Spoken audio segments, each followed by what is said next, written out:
Ibinunyag ng batikang direktor na si Joel Lamangan na tinanggihan niya ang alok ni Coco Martin na muling mapabilang sa telebisyon.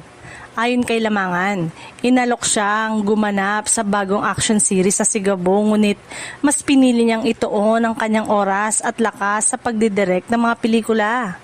Ayon sa direktor, matagal din siyang naging bahagi ng naunang serye ni Coco Martin kung saan halos 3 taon siyang nagtrabaho bilang aktor. Dahil dito, aminado siyang nabawasan ng oras niya sa paggawa ng mga pelikula at 2 proyekto lamang ang kanyang natapos sa loob ng panahong yon. Sinabi ni Lamangan na labis niyang namimiss ang pagdidirect ng pelikula, kaya mas nais niyang bumalik sa kanyang pangunahing propesyon. Aniya, ito ang panahon upang muli niyang maipagpatuloy ang paggawa ng mga pelikulang matagal na niyang gustong maisakatuparan. Sa kabila ng kanyang pagtanggi, nilinaw ni Lamangan na wala itong kinalaman sa kanyang relasyon kay Coco Martin.